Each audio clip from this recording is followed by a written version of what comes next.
Jadi pada pagi ini Kak Slamet akan berbagi tentang ketakutan. Kemudian nanti penyebabnya itu apa. Tapi ketakutan itu kan cuma satu kata tuh, ketakutan, ya kan. Nanti teman-teman, adik-adik semua akan Kakak kasih lihat, tayangkan jenis-jenis ketakutan itu ekspresi yang tampak dan terasa itu seperti apa, begitu ya.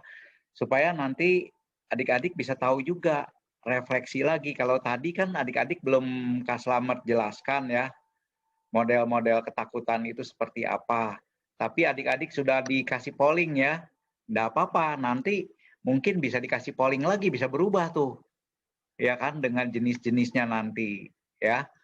Nah, ketakutan ini kalau di dalam bahasa Inggris ini kalau kita bagi dua, kata sifat dan kata benda, ya, ini kata sifatnya ini fearful, be afraid, ya kan. Kemudian kalau kata bendanya ini fear atau scare ya, English ya. Nah, dalam bahasa Pali ini Fear. berawa atau baya ya, baya. Makanya ada salah satu khotbah Buddha Sutta itu Baya Berawa Sutta namanya, itu sangat bagus sekali, tetapi Kak Slamet tidak akan share untuk sutta tersebut di sini ya. Karena itu untuk yang nanti ketika kita belajar Dhamma lebih advance lagi, baru kita masuk dengan Baya Berawa Sutta ya. Nah, ketakutan ini baya atau berawa ya, ini sangat penting kita pelajari adik-adik semua ya, dan kita harus mengenal ketakutan ini seperti apa ya, bahayanya apa, ruginya apa kalau kita punya ketakutan itu. Kemudian supaya kita juga tahu proses munculnya itu seperti apa, berkembangnya seperti apa, ya. Dan peran apa yang bisa meningkatkan problem bagi kita sehari-hari dari ketakutan ini. Ya, jadi ketakutan ini adik-adik ya, jadi kita harus nanti untuk berpraktik cara menawarkannya. Obat penawarnya ini apa? Nah, nanti Kak Slamet akan kasih tip obat penawar dari ketakutan ini apa, ya. Nah, adik-adik kan tahu bahwa ajaran Buddha yang paling pertama kali diajarkan oleh Sang Buddha itu tentang apa? 4 Empat kebenaran kebenaran mulia. mulia. Iya, betul, 4 kebenaran mulia, yaitu kebenaran tentang duka, sebab duka. Jadi kalau duka itu ada sebabnya, ya, sebab duka. Kemudian duka itu juga ada terhentinya. Nah, untuk terhentinya juga ada caranya, ya kan, jalannya menuju terhentinya duka. Nah, ini di dalam Samyutta Nikaya, ya. Kemudian kalau kita lihat kitab Wisuddhimagga, ternyata kata duka ini bisa digantikan dengan berbagai kata-kata, dengan berbagai kata-kata yang lain, sifat-sifat yang lain, ya. Di mana itu sebenarnya dipelajari di Abhidhamma ya, ada ya. Jadi yang dimasuk duka itu apa? Apa saja gitu. Nah, salah satu dari duka itu yaitu ketakutan. Jadi kalau 4 kebenaran mulia kita terapkan ke dalam konteks ketakutan, maka kebenaran mulia yang pertama itu menjadi kebenaran tentang ketakutan. Jadi ketakutan itu ada, ya, nggak bisa dipungkiri, ada gitu ya. Ada ya ketakutan itu, dan ketakutan itu ada sebabnya ya, juga ada terhentinya ketakutan itu, juga ada cara atau jalan untuk menuju terhentinya dari ketakutan adik-adik ya. Nah, itu kalau kita bedah ketakutan itu menjadi begini, ketakutan itu kita harus akui sebagai satu kenyataan ya, dan kita harus pahami ketakutan itu seperti apa ya. Ketakutan itu seperti apa, kita harus pahami. Sampai telah paham benar ya, dan ketakutan ini ada sebabnya. Nah, sebabnya ini harus diketahui ya, diterima juga sebagai kenyataan. Oh, begini loh, begitu ya. Ini loh sebab dari ketakutan ya. Nah, sebabnya ini harus dipadamkan, harus dihancurkan. Kalau sebab ketakutan sudah padam, maka ketakutannya muncul lagi nggak? Nggak muncul ya. Ya, jadi sebabnya yang harus dihilangkan, baru ketakutannya dia padam, begitu, ya. Nah, terhenti ketakutannya tentunya supaya sebab ketakutannya ini hancur, hilang, lenyap ya, dan ketakutannya ini terhenti, itu ada caranya ya. Nah, caranya ini juga harus diketahui dan diterima sebagai kenyataan. Caranya. Nah, caranya ternyata bertahap, Adik-adik. Banyak tahapan-tahapan ya. Ada kan ketakutan, ada yang ringan, ada yang berat, ya, ada yang sedang-sedang begitu ya. Maka caranya juga begitu, ya, bertahap, ya, tidak sekaligus, ya, tidak sekaligus karena ketakutan ini melanda hampir semua orang, ya. Kalau Kakak sebut orang ini maksudnya makhluk lain juga bisa ketakutan. Contoh misalnya kalau punya anjing atau punya kucing, mereka juga bisa takut, ya, bisa takut, begitu, ya. Nah, adik-adik, dulu kan kita pernah bahas tentang akar dari kejahatan dan akar kebaikan, ya. Ada loba, dosa, moha, ini akar dari yang tidak bermanfaat, akar kejahatan. Aloba, adosa, amoha.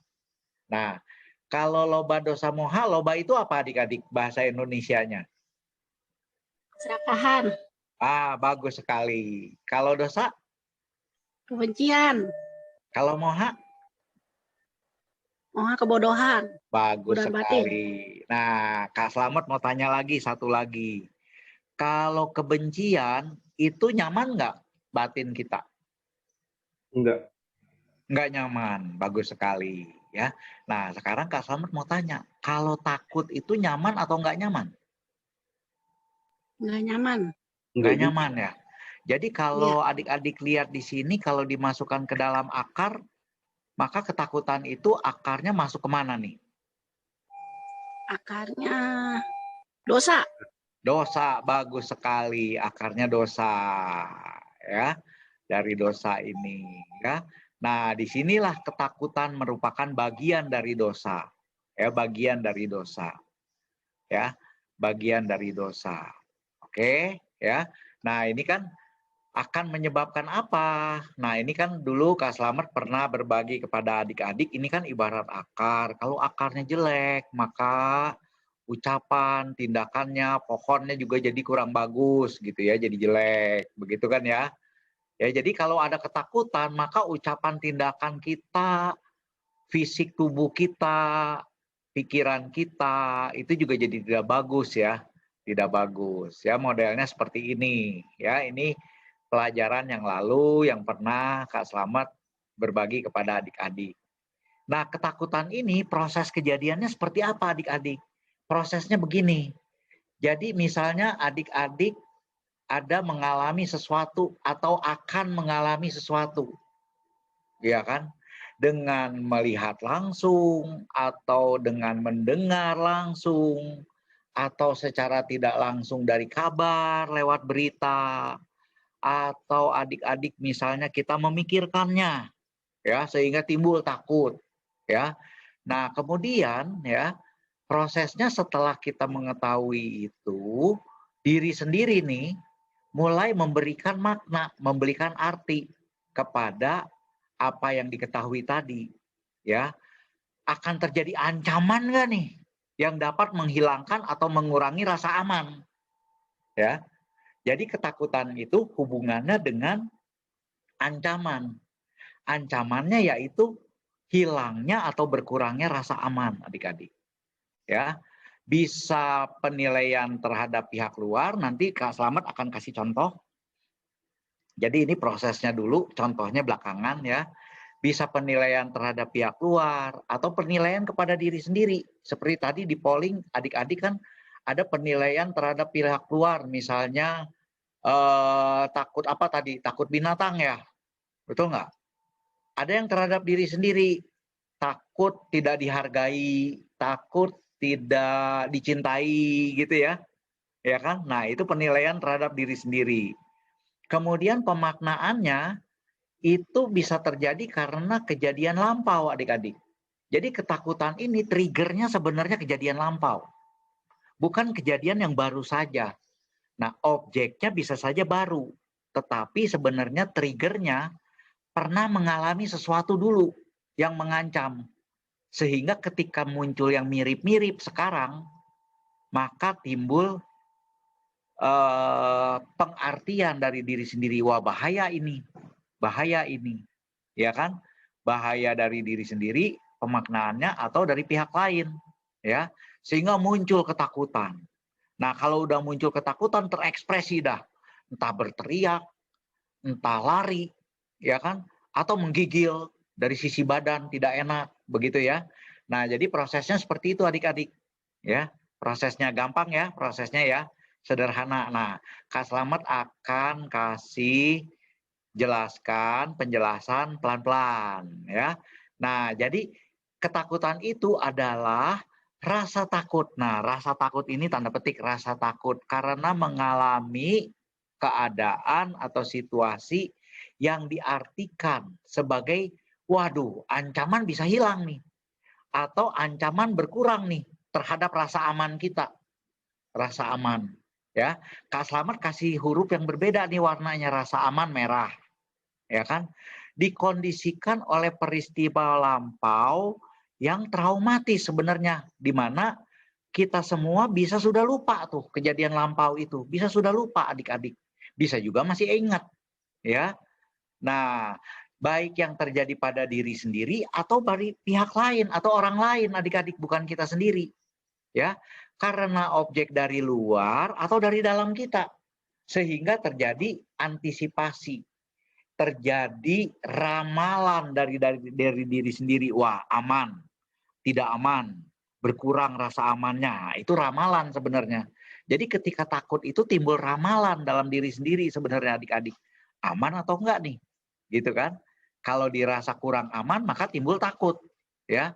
Nah ini yang biru nih, objek luar dan dalam. Ini Kak Slamet kasih di sini jenis ancaman tuh, jenis ancaman yang warna biru, luar dan dalam. Nah, luar itu objeknya adalah situasi yang dihadapi, takut ancaman dari luar. Kemudian ada takut ancaman dari dalam, penilaian terhadap diri sendiri. Nah, ini contohnya adik-adik, Kak Slamet kasih gambar. Saya merasa takut ketika berhadapan dengan orang-orang. Padahal orang-orang ini teman-temannya juga. Nah, kalau kondisi-kondisi biasa, adik-adik misalnya, adik-adik nih dengan sebelahnya lagi di ruang kebaktian, ya, itu tidak takut kepada mereka tidak takut. Tetapi ketika adik-adik misalnya disuruh bicara, ya, maka adik-adik bisa merasa takut tuh. Nah, itu namanya glasofobia. Ketakutan berbicara di depan umum. Ya, ketakutan berbicara di depan umum. Ada dua jenis adik-adik. Takut diserang oleh peserta. Nah, takut diserang oleh orang-orang. Misalnya adik-adik kalau biasa-biasa ngobrol dengan teman kan nggak apa-apa tuh, baik-baik saja. Tapi ketika adik-adik masuk di panggung untuk bicara kepada teman-teman, adik-adik misalnya ada yang merasa takut diserang oleh teman-teman adik-adik. Entah ditanya, entah dibully, entah apa, ya kan? Nah, rasa takut itu objeknya adalah sumbernya dari luar. Jadi takut yang di luar ini menyerang, begitu ya. Terancam dari luar, takut ditanya, ya kan? Takut dibilang bodoh dan sebagainya, ya kan? Dari luar takutnya, ya. Nah, ini. Nah, ada lagi yang takutnya dari dalam nih. Merasa tidak layak untuk tampil sehingga takut berhadapan dengan orang. Nah, artinya diri sendiri dianggap gak layak nih tampil di depan umum atau memalukan nih. Harga dirinya gak cocok nih. Sehingga takut berhadapan dengan teman-teman yang lain. Gak mau ngomong, takut gitu kan. Takut gak layak tampil gitu kan. Nah itu namanya dari dalam. Jadi adik-adik bisa bedakan ya, yang dari luar dengan dari dalam. Kalau dari luar ini merasa orang lain akan bertanya, akan menyerang, akan mengomentari kita, kamu bodoh. Nah, dia takut disebut itu dari luar. Ya. Nah, itu disebut dari luar serangannya. Atau orang-orang nggak peduli, tetapi diri sendiri menganggap diri sendiri. Artinya apa? ada citra diri sendiri yang diartikan oleh diri sendiri sebagai rendah, nggak layak, atau memalukan misalnya. Sehingga timbul takut. Nah, jadi orang yang takut bicara di depan umum ini bisa dua macam. Bisa takut karena apa kepada peserta, atau bisa takut kepada dirinya sendiri. Ya, takut kepada dirinya sendiri, menganggap dirinya rendah. Ya, sehingga kalau menganggap dirinya rendah, dia merasa tidak aman untuk tampil, terancam dirinya kalau tampil, ya seperti itu, ya. Jadi adik-adik kalau ditampil di luaran, misalnya ya, itu adik-adik bisa definisikan tuh takut sama yang jenis apa nih, ya kan? Nah ini jenis ancaman yang warna biru nih ya, karena objek dari luar atau objeknya dari dalam diri sendiri, ya. Nah, begitu ya. Nah, kemudian yang rasa aman ini merah. Nah, hurufnya merah semua. Nah, rasa aman ini macam-macam adik-adik. Rasa aman terancam keselamatannya, takut mati, takut umurnya tidak panjang, misalnya. Atau terancam kesehatannya, takut sakit. Atau terancam keelokan tubuhnya, takut jadi jelek, misalnya. Ya. Seperti itu, takut cacat misalnya, ya kan? Seperti itu. Nah, ini rasa aman, ya. Atau hartanya takut hilang. Nah, tadi kan ada tuh adik-adik takut tidak punya uang misalnya, ya kan? Ya. Nah, itu terancam, takut kekayaannya nggak ada atau kekayaannya berkurang, ya. Atau nama baik atau jabatan, reputasi misalnya, takut disebut bodoh misalnya, takut jabatannya hilang misalnya, ya. Atau pertemanan, takut putus pacar misalnya kalau udah pacaran ya. Adik-adik ada yang udah pacaran belum nih? Ah, ada ya? Belum. Ya, nanti atau belum berpacaran punya teman, takut temannya direbut, takut hilang. Nah, rasa aman hilang. Karena kalau ada teman rasanya adem, enak begitu ya. Nah, takut hilang. Ya, ada tidak nyaman di sini. Atau takut kebahagiaannya berkurang. Jadi macam-macam ya rasa aman ya adik-adik ya. Rasa aman itu macam-macam ya. Nah, sekarang tinggal yang warna apa nih? Yang hijau ya. Yang hijau. Nah, pengalaman traumatis dirinya atau pihak lain ya. Pengalaman yang pernah dialami sendiri. Kalau pernah dialami sendiri, ini pengalaman diri sendiri. Contoh misalnya banjir. Dia kena banjir sendiri. Atau misalnya kena penyakit COVID. Misalnya pernah kena penyakit, trauma dia. Sehingga dia takut keluar rumah lagi, takut bergaul dengan orang, takut ke pasar, takut ke mall, takut kemana-mana. Karena dia pernah mengalami.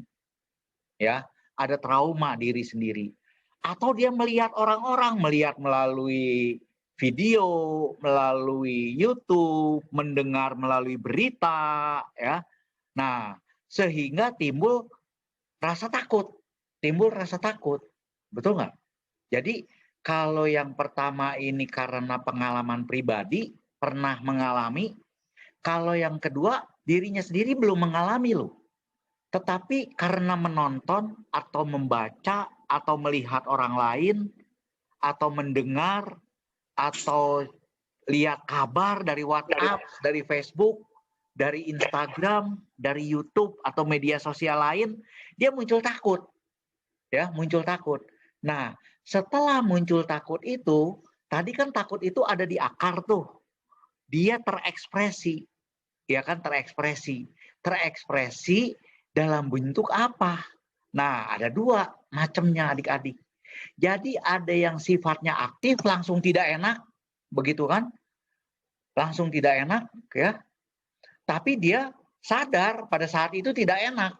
Sehingga dia bisa langsung menyadarinya. Ya, langsung menyadarinya. Tetapi ada yang langsung menyadarinya, tetapi dia tidak bisa mengendalikan diri. Kalau yang pertama mungkin masih bisa mengendalikan diri, muncul emosi. Terus dia tahu, oh ini nih, takut nih, ngapain harus takut, reda, kayak begitu. Tetapi ada yang tidak bisa dihindari. Dia pengen menghindari takut. Dia secara logika tahu adik-adik. Secara logika, ini takut nih, takut sama semut misalnya. Tahu secara logika semut kan kecil, nggak mungkin saya takut. Ada yang takut sama jarum, ya kan?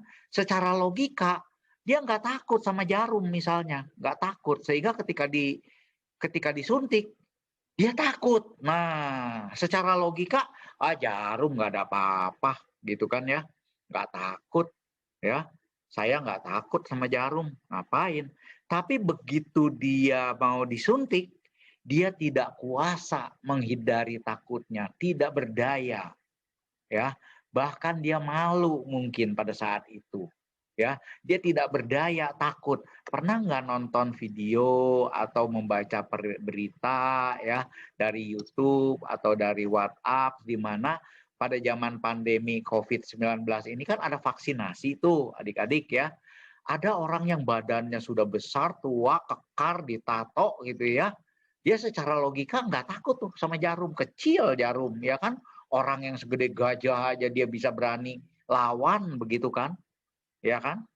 Nah, tapi ketika disuntik walaupun secara logika dia tahu dia bisa menghindari takut itu, secara logika saya nggak takut nih, bisa menghindari. Tetapi ya dia tidak kuasa, tidak berdaya, dia takut saat itu. Bahkan ada yang nangis loh. Sudah tua loh adik-adik, ada yang nangis seperti itu.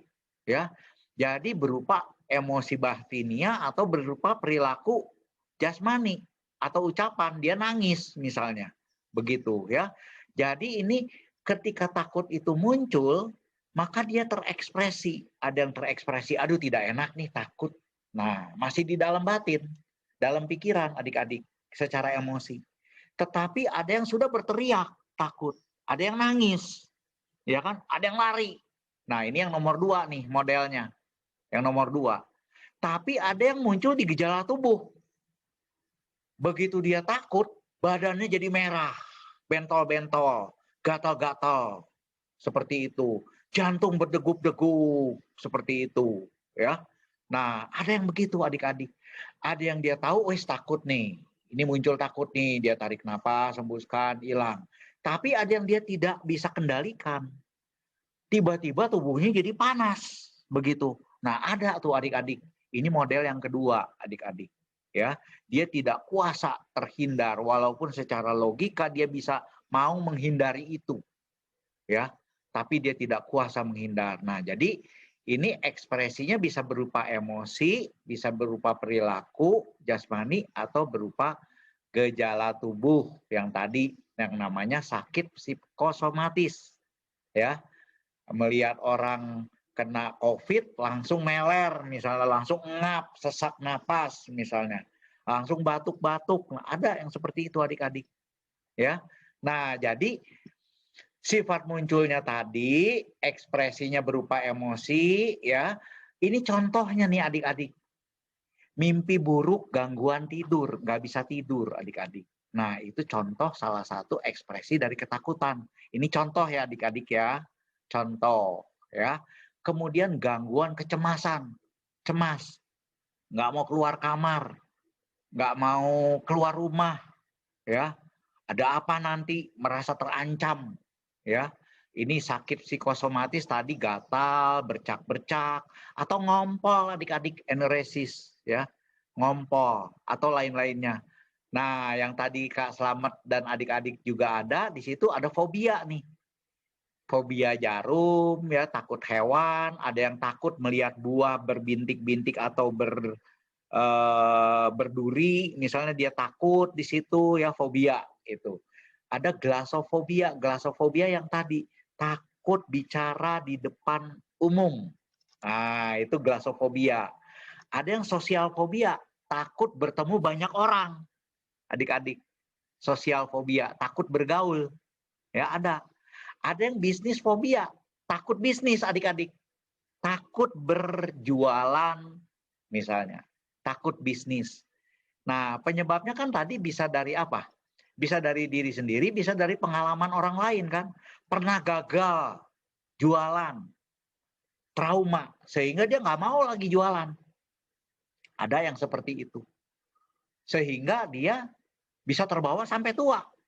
Sehingga dia bisa mempengaruhi orang lain, adik-adik. Contohnya misalnya, nah, kamu jangan dagang ya, nak. Kamu kerja saja mendingan di kantor. Enak dapat gaji. Nah, terus memaksa anaknya seperti itu. Sehingga anaknya bisa stres nggak? Stres, adik-adik. Anaknya stres. Ternyata orang tua tersebut, dia dulu pernah gagal ketika bisnis, ditipu orang. Jadi fobia bisnis. Nah, fobia bisnisnya ini jadi penyakit dia. Penyakit ketakutan ke bawah sampai tua. Akhirnya dia memaksa anaknya untuk tidak bisnis, tapi untuk kerja. Ada loh yang seperti itu, adik-adik. Kak Slamet pernah menerapi orang yang seperti itu. Ada. Ya. Nah, itu diterapi dua-duanya. Orang tuanya diterapi, anaknya juga diterapi, diselesaikan. Begitu. Ya kan? Sehingga sekarang mereka bahagia tuh. Bisnisnya maju, ya. Orang tuanya juga sudah nyaman dengan kegagalan lampaunya sudah selesai, begitu. Ya. Nah, itu ada tip-tipnya tuh adik-adik. Nanti adik-adik belajar tip-tipnya, ya. Nah, ada agorafobia. Agorafobia ini takut ketika ke suatu tempat dia takut. Ketika ke suatu situasi dia takut, ya. Panik, merasa terjebak di situ, tak berdaya atau merasa malu di situ. Nah, ada yang seperti itu, namanya agorafobia. Takut kepada suatu tempat tertentu, situasi tertentu. Adik-adik, pernah nggak adik-adik kalau misalnya gelap, takut tempat gelap, ada nggak yang begitu? Ada ya? Begitu berada di tempat gelap, merasa terjebak, tak berdaya. Langsung dah terekspresi, takut, teriak, atau badannya menggigil, ya kan? Ya, seperti itu, ya. Nah, ada yang seperti itu adik-adik, ya. Ada yang gangguan makan. Nah, ini gangguan makan ada 2 jenis nih adik-adik nih. Anoreksia nervosa ini adalah gangguan makan karena dia takut gemuk, adik-adik. Takut berat badannya naik. Sehingga kalau makan itu pilih-pilih. Dan kalau sudah makan dipaksa muntah, adik-adik. Atau makan obat pencahar. Sehingga badannya jadi kurus banget. Ya, itu bisa menyebabkan kulitnya kering, rambutnya rontok, kukunya rapuh, yang seperti itu. Jadi dia tuh mau makan aja nggak mau, adik-adik. Takut gemuk, takut berat badan naik. Atau kalaupun makan dia pilih-pilih. Makanan apa? Jadi susah makannya. Cari makanannya susah. Nah, ini anoreksia nervosa yang warna biru penjelasannya tuh. Ada yang bulimia, adik-adik. Bulimia nervosa. Ini artinya apa? Dia terobsesi untuk makan. Tetapi ada ketakutan, adik-adik. Takut gemuk. Nah, akibatnya dia diet ekstrim, olahraga ekstrim. Bisa mati loh adik-adik. Banyak orang yang meninggal dunia gara-gara bulimia. Dia makannya banyak, ngemilnya banyak, tapi takut gemuk. Sehingga dia terekspresi dalam tindakan. Diet ekstrim, olahraga ekstrim, dan sebagainya yang ekstrim. Kerja ekstrim, seperti itu. Ada adik-adik. Supaya langsing katanya, takut gemuk. Tapi makannya terus adik-adik. Nah, ini ketakutan ekspresinya ada yang seperti itu. Ada yang post-trauma syndrome disorder. Artinya ini biasanya seperti orang-orang yang trauma dari perang atau trauma berkelahi misalnya ya, dia trauma ya. Ada yang serangan panik, takut berlebih, yang tadi ini agorafobia ya, gangguan makan, glasophobia ya, ini ketakutan berlebih. Ada yang jadi kecanduan, adik-adik, kecanduan game. Nah, ada nggak yang kecanduan game tadi? Kecanduan game ini seolah-olah kan ini happy ya adik-adik ya, main ya, nyaman gitu ya. Padahal ini merupakan exit, ya, menghindari kejadian tertentu yang dia takuti, dia terekspresi ke dalam tindakan lain, ya, ke dalam tindakan lain, ya, menjadi kecanduan. Ada yang seperti itu adik-adik. Orang kecanduan itu ada yang karena ketakutan loh, ya. Ada yang perilaku melukai diri sendiri, ada yang membenturkan kepala ke tembok, ada yang menyilet-nyilet tangan dan sebagainya, ya. Ada yang obsesif kompulsif disorder, OCD. Nah, ini contohnya apa? Misalnya mau minum mau minum ini begitu takutnya dia, sampai dia upacara mau minum aja setengah jam adik-adik. Ada tuh. Kak Slamet pernah jumpai orang yang seperti itu loh. Ada yang mandi, adik-adik, mandi itu 2 jam loh adik-adik. Begitu menyenggol tembok, dia langsung sabunan lagi, mandi lagi. Begitu menyenggol pintu, dia sabunan lagi, mandi lagi. Ada yang sampai begitu loh adik-adik. Kak Slamet pernah jumpai yang begini. Jadi ini semua ekspresi-ekspresi yang Kak Slamet pernah jumpai ini adik-adik. Ya, jadi oh begini nih. Ketika membantu mereka untuk terbebas dari takut itu, ternyata sumber takut itu dia ketika datang itu ngomongnya cuma satu kata, ketakutan, tolongin katanya begitu. Tapi ternyata ketakutannya model apa? Banyak variannya. Ada yang perilaku obsesif belanja, adik-adik. Contoh, ketika zaman COVID kemarin, adik-adik ya, itu kan ada misalnya, wah ini susu beruang bisa menghancurkan COVID katanya. Akibatnya dia terobsesif untuk belanja apa? Belanja susu beruang sebanyak-banyaknya adik-adik. Karena apa? Takut hilang di pasaran, takut habis, ada ketakutan tertentu. Karena ada orang lain mati gara-gara COVID. Ternyata ada orang lain juga. Nah, jadi bukan pengalaman pribadi, pengalaman orang lain sembuh oleh susu beruang. Nah, dia merasa terancam susu beruang habis sehingga dia beli sebanyak-banyaknya seperti itu. Ada yang begitu, adik-adik. Ya, ada yang menarik diri seperti tadi dia tidak mau keluar rumah, tidak mau bergaul, di dalam kamar saja, ya kan? Ada yang grogi, ya, gagap akhirnya bicaranya, ya. Ada yang menjadi marahnya berlebih karena dia takut. Takut sebenarnya, tetapi karena dia udah frustrasi mengatasi takutnya nggak bisa, dia jadi marah. Adik-adik, ada seperti itu. Nah, adik-adik, contoh ekspresi yang Kak Slamet kasih lihat ini, satu-satu ini, adik-adik, itu nyaman nggak? Nggak nyaman ya? Nggak nyaman, adik-adik. Ya, jadi ini merugikan nggak buat kita? Sangat merugikan. Ya, bagi diri sendiri maupun bagi orang lain itu merugikan, adik-adik, ketakutan itu. Bagi diri sendiri merugikan diri sendiri dari pikiran, dari fisik, dari aktivitas, perilaku kita, ini terganggu adik-adik. Ya. Nah, karma buruk kita juga jadi bertambah, jadi emosional begitu ya. Jadi tindakan kita jadi karma buruknya bertambah nanti. Menghambat berkembangnya karma baik, adik-adik. Karena ada ketakutan yang tadinya mau kebaktian, dia takut ke wihara, adik-adik. Misalnya begitu, misal ya. Nah, memancing karma buruk yang belum berbuah menjadi lebih cepat berbuah ketakutan ini adik-adik. Ya, meningkatkan efek buruk dari hasil karma buruk. Badan sudah lemah karena ketakutan menjadi lebih drop, mudah sakit adik-adik. Nah, kalau badan sudah drop begitu, mudah nggak diserang oleh virus, oleh bakteri, oleh fungi misalnya, ya, oleh amuba dan sebagainya. Mudah diserang adik-adik. Karena apa? Imunitas tubuh kita berkurang. Ya, imunitasnya berkurang. Ya, kan imunitas tubuh itu kan hasil dari karma baik. Karena ada ketakutan, maka dia hasil dari karma baik ini kualitasnya berkurang, adik-adik. Kualitasnya berkurang. Jumlahnya juga menjadi berkurang, adik-adik. Dan mudah dimanfaatkan orang lain. Ya, kalau penakut itu mudah diancam, mudah ditakut-takuti, ya, sehingga uang bisa ditipu misalnya, ya kan? Dan kalau misalnya penuh ketakutan, kalau dia meninggal dengan penuh ketakutan, itu lahirnya di alam menderita, adik-adik.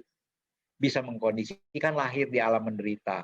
Ya, bagi orang lain, nah ini merugikan orang lain, orang terdekat terinduksi jadi ikut-ikutan takut, ya, karena adik-adik baca, ya kan, berita ternyata pemerintah tidak bisa mensuplai oksigen, misalnya seperti tadi, sehingga orang lain banyak yang mati. Nah, ini kan orang lain nih, ya kan, adik-adik jadi takut misalnya. Nah, ketika takut itu maka adik-adik kirim berita itu. Ekspresinya, hati-hati nih, begini. Nah, akibatnya orang lain baca berita itu ikut takut nggak? Ikut takut, adik-adik. Ikut takut. Ya, orang terdekat bisa dipermalukan. Kenapa begitu ya si Pak Slamet nih? si Kak Slamet kok penakut yang memalukan saya. Dalam silsilah keluarga saya nggak ada yang jadi penakut. Kok ini jadi penakut satu? Nah, ini memalukan keluarga nanti atau teman dekat. Ya, terhambatnya berbuahnya karma baiknya mereka juga jadi terhambat. Ya, nah mengkondisikan orang lain menjadi bisa saja orang lain lobanya muncul membuli, penakut. Nah seperti itu. Bisa seperti itu loh adik-adik. Jadi akibat dari ketakutan ini kerugiannya banyak ya, bahayanya ya. Bahayanya banyak adik-adik ternyata ya. Ya. Nah, pengkondisi ketakutan apa adik-adik? Nah, yang pertama adalah benih ketakutan masa lalu. Nah, yang Kak Slamet sebut masa lalu, bisa masa lalu dalam kehidupan ini, bisa masa lalu dari kehidupan yang lalu, adik-adik. Dari kehidupan yang lalu. Nah, kalau masa lalu dari kehidupan yang lalu, pada saat lahir dia membawa benih-benih ketakutan tuh. Impuls kekuatan ketakutannya sudah ada. Tapi kalau dia tidak bawa dari masa lalu, bayi begitu lahir itu nggak punya rasa takut loh adik-adik. Nggak punya rasa takut. Jadi takutnya dari mana? Nah ini nih adik-adik yang nomor 2. Yang nomor 2 ada imprint. Imprint itu berupa ajaran atau doktrin atau kebiasaan yang secara umumnya adik-adik umumnya tidak sengaja diberikan oleh figur otoritas, misalnya orang tua. Misalnya, adik-adik misalnya jangan ke tempat gelap ya. Nanti dibawa setan katanya. Nah, ya, padahal adik-adik berani sebenarnya awalnya ke tempat gelap. Orang tuanya aja nggak berani. Ya kan? Nah, nggak berani nemenin atau malas nemenin misalnya, sehingga ditakut-takutin anaknya. Jangan ke tempat gelap ya. Karena orang tua itu figur otoritas ya, maka anak tersebut menjadi ikut apa yang dikatakan oleh orang tua, sehingga nancep di dalam pikiran anak itu. Nah, itu imprint adik-adik. Bisa dari orang tua, bisa dari pengasuh, bisa dari guru sekolah, bisa dari guru spiritual. Contoh tadi yang bisnis fobia, ya. Itu ketika Kak Slamet membantu orang itu, ternyata itu mendapat imprint ketakutan bisnisnya itu dari orang tua, adik-adik. Ya, sehingga dia ketika mau bisnis sebenarnya dia mampu dari sisi pendidikannya dan sebagainya. Tetapi dia ada rasa tidak nyaman untuk bisnis. Tidak enak untuk bisnis. Sehingga ilmunya sia-sia adik-adik. Nah ketika dieksplor ternyata dia dapat dari guru spiritual. Atau ada yang dari orang tuanya misalnya. Ya. Nah diberikan kepada orang lain sehingga orang lain tersebut terkena imprint istilahnya. Ya. Nah, ada yang karena objek tidak bagus yang tidak diharapkan sehingga dia timbul antisipasi. Ya, seperti itu. Atau kondisi lingkungan yang tidak bagus, keluarga, teman, guru, daerahnya penakut, semua ikutan dari situ. Ya, salah lahir, salah gaul namanya, ya. Atau pencitraan diri yang keliru, yang tadi itu adik-adik, pencitraan diri yang keliru. Misalnya adik-adik, ya. Misalnya adik-adik dapat matematika nilainya jelek. Kan wajar dong kalau nilai jelek, saya udah usaha yang penting. Begitu yang kedua kali jelek lagi adik-adik. Jelek lagi. Kebetulan di tengah-tengah teman ini bilang, wah kamu ini matematikanya kok jelek. Nah belum lagi orang tuanya, bagus, bagus kamu dapat nilai segitu. Nah orang tuanya anak dapat nilai jelek disebut bagus, bagus nilainya jelek seperti itu. Ya. Nah, akibatnya apa? Nancep nggak di situ? Waduh, nilai jelek disebut bagus katanya. Ya kan? Mulai pencitraan diri ini. Wah, bagus dah gue, bodoh nih. Ya kan? Nah, lama-lama dia timbul pencitraan diri. Saya ini orang yang tidak bisa matematika, adik-adik. Kak Slamet pernah jumpai lu. Ada satu eksekutif, artinya dia top manajemen di dalam satu perusahaan, ya. Ketika disodori laporan keuangan, kan di situ ada angka-angka tuh. Dia langsung menggigil, takut, tidak nyaman. Dia datang ke Kak Slamet. Tolong dong, saya ini takut sama angka. Nah, begitu dieksplor, ternyata dia pencitraan diri dia keliru. Bahwa dia merasa tidak mampu terhadap matematika. Tidak mampu terhadap angka, sehingga dia takut. berhubungan dengan angka. Padahal posisi sudah direktur loh. Ya, bisa seperti itu adik-adik. Ya, tidak berlatih mengamati secara waspada. Ayoniso manasikara ke dalam diri sendiri ataupun terhadap objek di luar. Nah, ini advance nih nomor 5 adik-adik. Ya. Nah, di dalam salah satu sutta akar dari dosa itu ternyata dari ekspresi terancamnya sesuatu keinginan adik-adik, yaitu apa? Loba atau tanha. Ya, ini di dalam Dhammapada ini dijelaskan tuh. Ketakutan muncul dari yang disayangi. Nah, ini ada muncul dari loba nih, takut hilang yang disayangi. Muncul dari cinta, muncul dari kemelekatan, muncul dari nafsu, muncul dari keinginan dambaan. Ya. Itulah sumber-sumber ketakutan. Ternyata kalau kita lihat disayangi, cinta, kelekatan, nafsu, dambaan, ujung-ujungnya apa? Loba. Jadi Kak Slamet tadi kan bilang bahaya atau ketakutan. Adik-adik juga kan lihat itu tidak nyaman. Ya kan, tidak nyaman. Sebenarnya ujung-ujungnya dari mana dia tidak nyaman? Karena terancam. Terancam dari apa? Dari keinginannya yang tidak terpenuhi, hilang, atau berkurang. Adik-adik. Itu sebenarnya. Ya, penyebabnya itu. Ya. Nah, jadi ketakutan ini tipnya sederhana untuk mengatasi ketakutan. Ya, kan itu ada emosi yang hilang, yaitu rasa aman. Rasa aman dan kendali terhadap sesuatu yang kita harapkan, kita inginkan, kita cintai, dan kita maui, ya kan? Ini kan terancam hilang, betul nggak? Jadi ada emosi di situ, rasa amannya terancam hilang.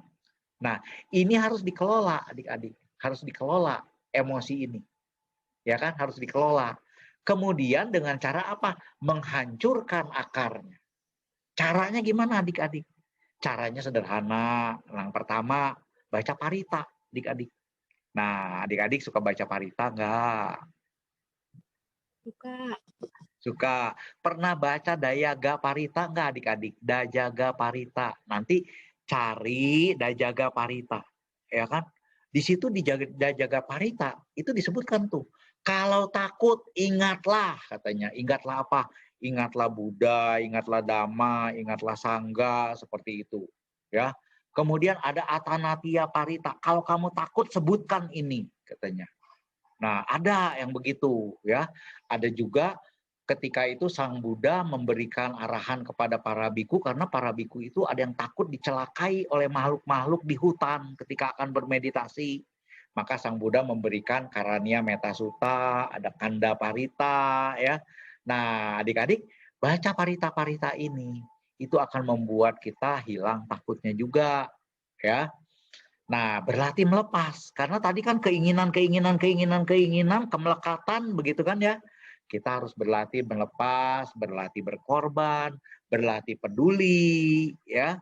Pertama-tama mungkin diajak-ajak, ya kan, lama-lama kan kalau sering-sering menjadi spontan, ya. Berlatih mengembangkan cinta kasih dan belas kasihan. Adik-adik ini mengurangi takut, ya, karena apa? Dari mengembangkan cinta kasih dan belas kasihan ini juga disenangi oleh makhluk-makhluk lain, disenangi oleh binatang, disenangi oleh teman-teman, orang-orang yang lain, kemanapun dia pergi dia tidak takut, ya merasa aman, ya kan? Seperti itu, ya. Tingkatkan keyakinan terhadap Buddha Dhamma Sangha, ya. Punyai teman-teman yang baik, adik-adik. Jadi bergaul dengan teman-teman yang baik. Seperti di Zoom ini kan teman-teman baik semua, adik-adik, ya. Nah, ini yang agak advance sedikit nih adik-adik nih. Tingkatkan kebijaksanaan dengan cara apa? Tinjau ulang pemaknaan kejadian atas yang menakutkan. Contoh misalnya, adik-adik takut kecoa misalnya. Nah, ketika takut kecoa, melihat takut kecoa kan muncul takut gitu ya. Nah, di dalam pikiran adik-adik tuh munculnya apa? Ada gambar apa? Nah, gambar apa itu? Biasanya pengalaman lalu adik-adik. Pengalaman lampau. Nah, ketika pengalaman lampau itu terjadi, maknai ulang. Itu kan kejadian lampau. Lihat secara objektif diri sendiri dan sekitar. Oh, sekitarnya begini loh. Yang tadi kegambar ini, yang saya takut ini kan di gambaran pikirannya apa? Yang kelihatan memang kecoa. Tetapi di gambaran pikiran kan bisa yang lain, adik-adik. Nah, itu dilihat seperti itu sehingga nanti adik-adik bisa tahu, itu kan kejadian lalu. Kejadian lalu, oh begini rupanya saya ditinggal mama waktu dulu, sehingga saya takut terhadap kecoa. Padahal itu takut karena rasa aman ditinggal mama, itu kan dulu, gitu kan. Sekarang ini kan saya udah gede nih, kecoa kecil, nggak takut, gitu kan. Nah, ini pemaknaan diri sendiri sehingga di sini adik-adik bisa melepaskan faktor-faktor mental negatif tadi tuh, takut tadi. Karena apa? Adik-adik sudah mulai jeli, tahu, mengamati diri sendiri, ya. Nah, yang paling parah, kalau sudah parah tidak bisa ditangani sendiri, minta bantuan profesional adik-adik, ya. Nah, di sini Kak Slamet ada kasih satu warna biru ya, ketakutan negatif tuh. Bahayanya ketakutan negatif. Emangnya ada ketakutan positif Pak Slamet? Ada takut positif. Ya, ingat nggak ada kiri otapa? Ada otapa ini takut. Otapa ini takut atas akibat berbuat jahat. Nah, otapa. Ini adalah ketakutan yang bagus. Kan kalau berbuat jahat itu kan bisa menimbulkan ketidakbahagiaan. Betul nggak? Nah, ada orang yang takut akan akibat dari perbuatan jahat ini. Nah, itu namanya otapa. Ya, biasanya itu sepasang tuh. Hiri otapa, malu berbuat jahat, dan otapa takut akan akibat dari berbuat jahat. Itu adalah hal yang positif adik-adik, yang bagus. Jadi ketakutan, ada yang ketakutan positif ya. Ketakutan positif yaitu ketakutan atas akibat dari berbuat jahat, sehingga dia tidak mau berbuat jahat. Ya, dua bersama hiri, malu berbuat jahat, itu disebut pelindung dunia adik-adik. Nah, jadi adik-adik, apa yang Kak Slamet sampaikan tentang ketakutan sampai di sini dulu ya, itu bisa panjang sebenarnya ya.